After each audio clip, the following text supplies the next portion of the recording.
So, we have been discussing constraint satisfaction problems, and I'll give you a 1 minute summary of what we have been saying so far. So, we started by saying that we need to go inside the state and we need to define a representation, any representation that allows us to have a nuanced understanding of what is happening inside the state.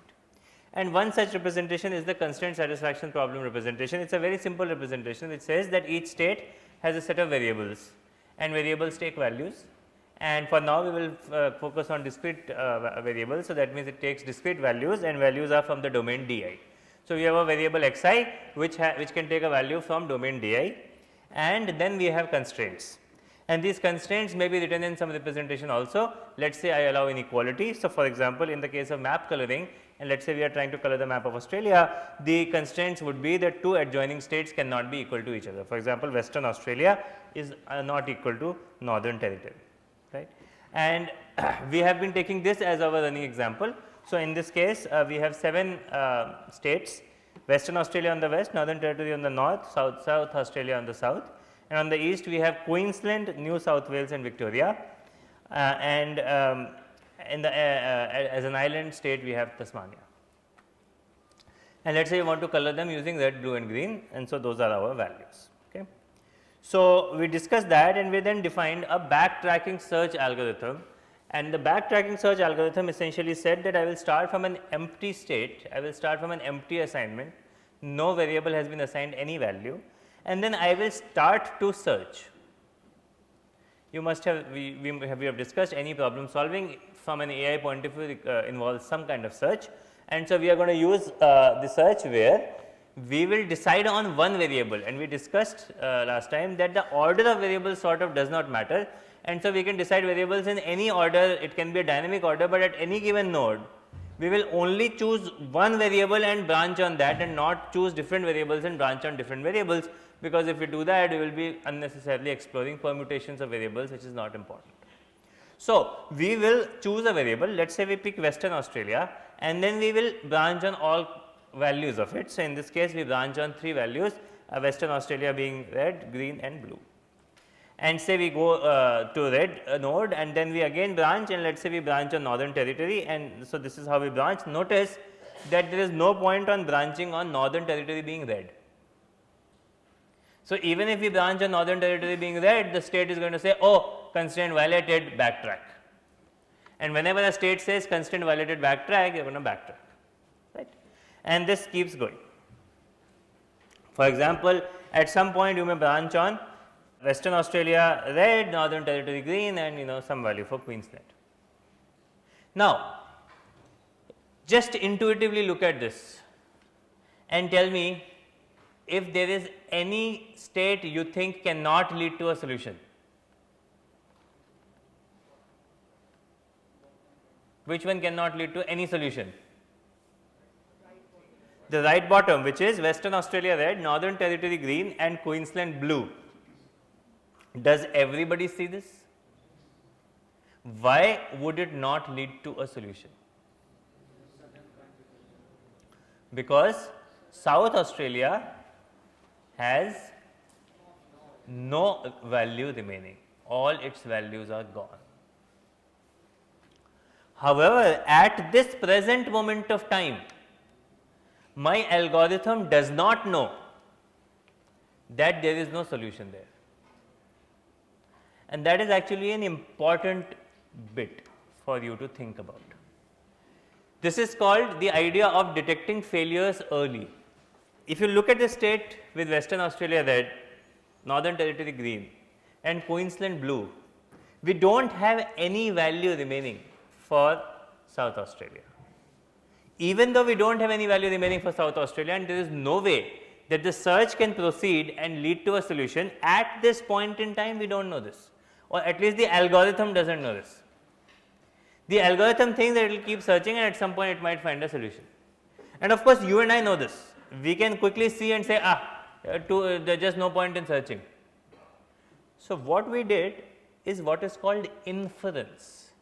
We made an inference internally in our brain and said, there is no point going forward because there will be a failure, and that was we actually proved it. We have a proof If you think about what is search, search is let us try this option, let us try that option, let us try that option, at some point we will succeed. What is inference? We are saying we have a proof that we should not go forward because it will not lead to a solution, or we have a proof alternatively that we should go forward because it will absolutely lead to a solution. And if I can do this, I do not need to do search, because I know exactly what value to give after inference. And so, in today's lecture, we will try to understand the dichotomy between inference and search. But before we do this, before we get to interesting inference, we have two more things to discuss. What are the two more things to discuss? First, let us say we are trying to run the backtracking search algorithm. Then, how do we pick which variable to set first, and how do we pick which value of that variable to set first? Okay. So, this is our first goal, which variable should be assigned next and in what order should the values be tried. Let us first answer these two questions, these are easy enough questions, and then we will talk about detecting failures. So, suggestions, I need suggestions from you. Which variable do you want to assign next? For example, let us say that I am at, let us say this variable, this node. What node is this? Let us say Western Australia has been assigned red, nothing else has been assigned so far. Which variable do you want to assign next? I need a suggestion. Who?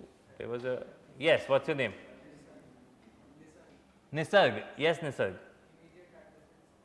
Immediate adjacent states. Now, the notion of adjacency is a notion of map coloring. But let us think about variables and values here. They are general variables, they are general values, and you have some constraints.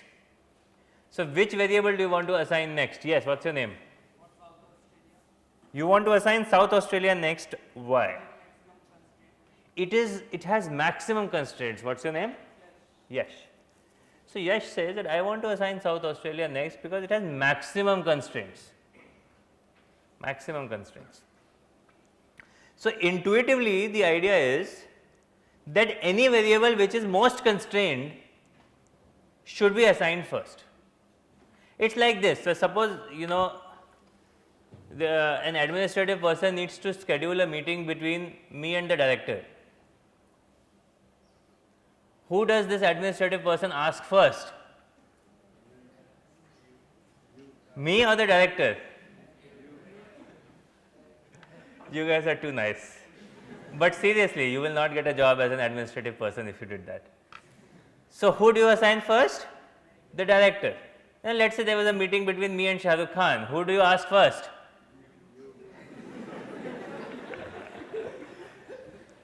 Yes, I mean they do not know that I am actually busier than Shah Rukh Khan, right. So, who would you assign first, the busy person or the Vella person? Okay, now you gave the right answer. If you had said the Vella person, then I would know what you think of me as. Okay, so yes, so you always want to check the busy person first. Why? Because they have too many more constraints. It is possible that I say, oh, let us meet Wednesday afternoon, and then the director said I am busy. Then I say let us meet Wednesday morning, the director says, oh, I am busy.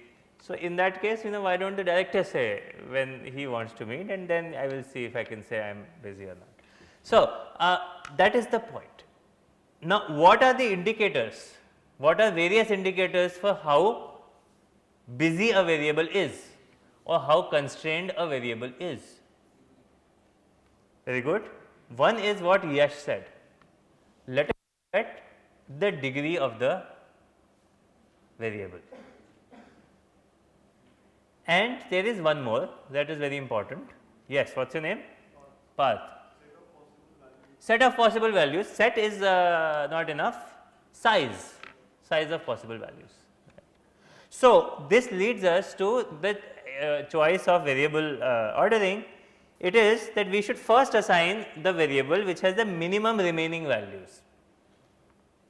For example, if I have assigned red to Western Australia and green to Northern Territory, then I must assign South Australia next, because it has only one value remaining. If I have assigned Western Australia initially, I can assign any one of Northern Territory and South Australia, because both have two variables, two values remaining. So, this is called the minimum remaining values heuristic. And then sometimes this minimum remaining values heuristic gives the same number for multiple variables. In such a case, we use Yash's idea, and we have a tie breaking heuristic called the degree heuristic. The degree heuristic says choose the variable with the most constraints on the remaining variables. Notice that this has to do at every step of the search. So, we have to talk about remaining variables, remaining values, and so on and so forth. Okay. So, for example, if I actually use minimum remaining values and tie break with degree heuristic, I will start with South Australia. I will start with South Australia because it has the maximum degree, and therefore, assigning it would make our life simpler, right. And then after we assign South Australia, now the values of all the other variables, there are only 2. So, again degree heuristic comes out of the picture. So, the degree heuristic says assign the one which has the maximum degree. Now, there are many which have degree 2, like Northern Territory, Queensland, New South Wales, they all have degree 2. So, now you can do random tie breaking. So, you assign Northern Territory first. Once you assign Northern Territory, now you have to talk about minimum remaining values. So, Western Australia has minimum remaining value 1, Queensland has minimum remaining value 1. So, you assign one which has the higher degree between the 2. So, between the 2, Queensland has a higher degree because it has a degree of 1 with New South Wales, whereas Western Australia has degree 0 with the unassigned variables. And so, you assign Queensland next, and this process goes on. Okay. So, this is my variable ordering heuristic. It is called a heuristic and not an algorithm. The algorithm is a backtracking search algorithm. The heuristic, and this is not heuristic function of admissibility, this is different. This is a heuristic, this is a way to reorder. You could have ordered in any which way, and different ordering will lead to valid algorithm, but by choosing an order perfectly, or not perfectly, but at least intelligently, you will be saving on the search significantly. So, now the next question is, which value do I assign first?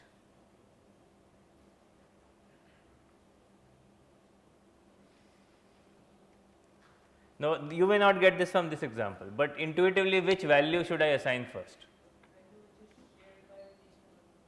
Value which is shared by least number of people is one suggestion. Again, it is a very good suggestion for map coloring, but we have to do something general. We have to talk about general variables, general values, general constraints, and so on and so forth. So, what is the generalization of that particular idea? Value which is shared by least number of variables, what is the generalization? What do you mean by value which can be satisfied?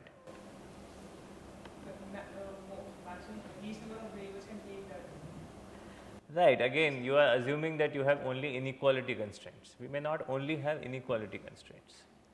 So, when your idea is dead on, you are not able to generalize from map coloring to a general constraint satisfaction problem. So, the intuition is right. If I have not used red so far, let me use red, or if red has been assigned the least number of times so far, then let me use red. Okay, that sort of an intuition. What's the name? Harsh. That sort of an intuition Harsh has. But at this point, we need to go beyond that, because we may not only have coloring problem, we not only have inequality constraints. So, how would you generalize this? Which value do you try? What's your name? Chinmay. Yes, Chinmay. Least recently used. Again the same intuition. You are saying least recently used is better because I have, let us say everybody has a different value, every variable has a different value, and there are some inequality constraints like x1 is equal to y1 plus 1 and so on and so forth. I mean, we are talking about general constraint satisfaction, not only map coloring problem, but we are given constraints. Yes. The value that can sort of fit in into large number of constraints, that is appropriate. What is your name? Saigon. So, Saigon says values that can fit into large number of constraints. Now, let us think about what is the meaning of fitting in, because if a value does not fit into some constraints, then it is a failure. It is a failure. if there is a value that cannot fit in into a constraint, that cannot satisfy a constraint, it is definitely a failure, we need to move back, we need to backtrack. But your intuition is spot on, okay. So, how do we operationalize this whole idea that the value has to sort of fit in into more constraints? But what does that mean? What does that mean? Yes. Adding a value, we should have increased the number of constraints on the further on the node. We should narrow the search space. Oh, you are saying that after adding the value, we should narrow the search space. That means that we less values for other variables. And if we have less remaining values for other variables, what's going to happen? We might get into a failure. We may not have a solution because we have constrained the problem more. If we want a solution, what do we want? We want to have maximum values remaining for other variables. I understand your intuition, Parth, but think about it. If we narrow our search space, our search will move faster, but it is possible that it will fail.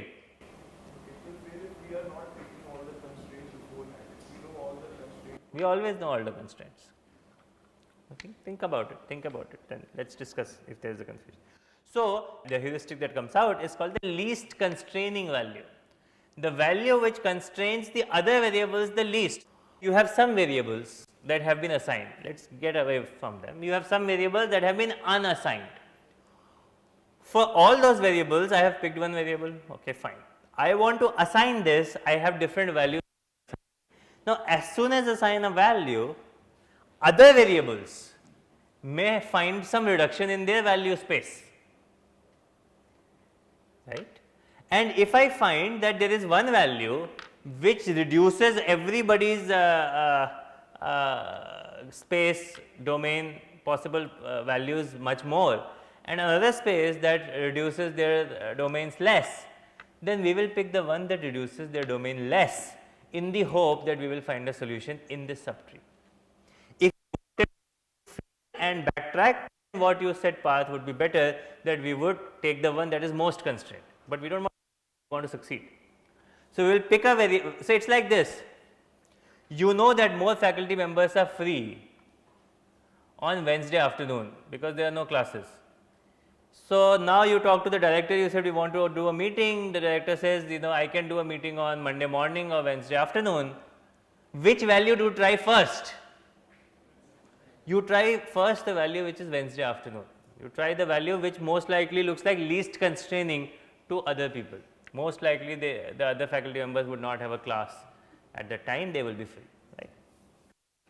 So, let us try this. So, you know, initially everything is equal. So, we put Western Australia red, then when we are assigning Northern Territory, we assign it green, and then when we are going to Queensland, let us say, now we figure out which one is least constraining.